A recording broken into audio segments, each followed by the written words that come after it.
Of course, Lord Vetinari, tyrant of Ankh-Morpork, would occasionally meet Lady Margolotta, governess of Überwald. Why shouldn't he? After all, he also occasionally had meetings with Diamond King of Trolls up near Coombe Valley, and indeed with the Low King of the Dwarfs, Rhys Rhysson, in his caverns under Überwald. This, as everybody knew, was politics. Yes, politics.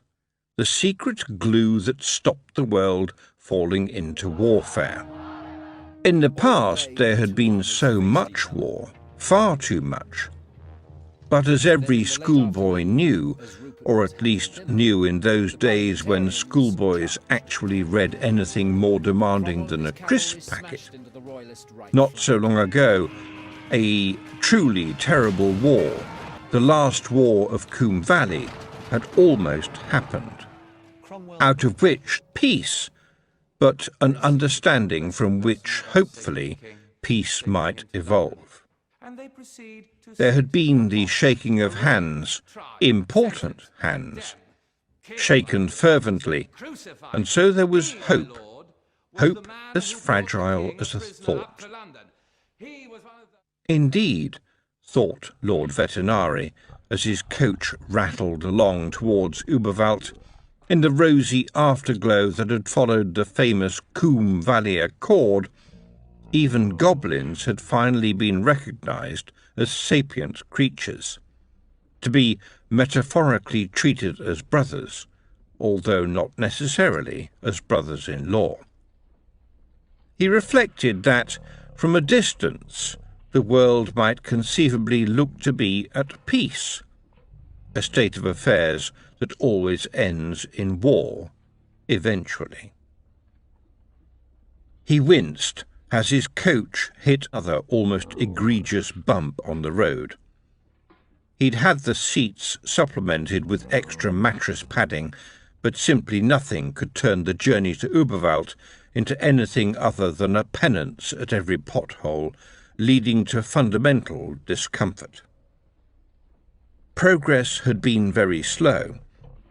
Progress had been very slow, although stops at Clack's Towers along the route had allowed his secretary, Drumknot, to collect the daily crossword puzzle without which Lord Vetinari considered the day incomplete.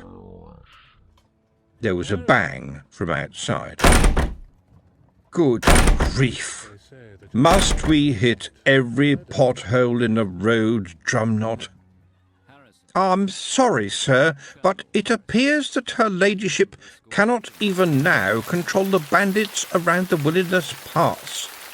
She has a culling every so often, but I'm afraid this is the least dangerous route. There was a shout outside, followed by more banging.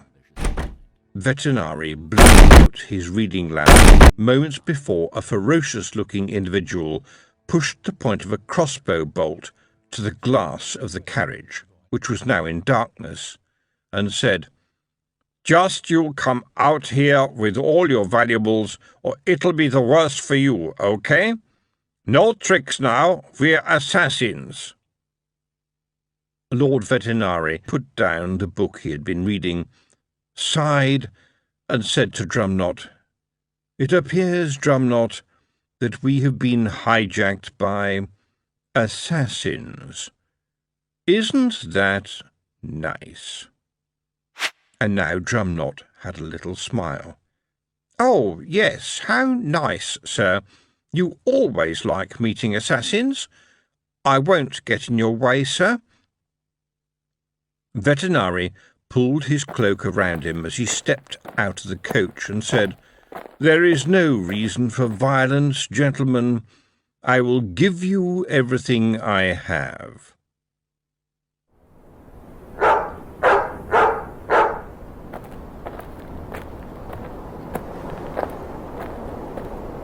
And it was no more than 2 minutes later that his lordship climbed back up into the coach and signalled for the driver to carry on as if nothing had happened. After a while, and out of sheer curiosity, Drumknot said. "What happened this time, my lord? I didn't hear anything." Beside him, Lord Vetinari said, "Neither did they, Drumknot. Dear me, it's such a waste. One wonders why they don't learn to read. Then they'd recognise the crest on my coach, which would have enlightened them." As the coach got up to what might be considered an erratic kind of speed, and after some thought, Drumknot said, "But your crest, sir, is black on a black background, and it's a very dark night." "Ah, yes, Drumknot," Lord Vetinari replied, with what passed as a smile. "Do you know, I hadn't thought of that."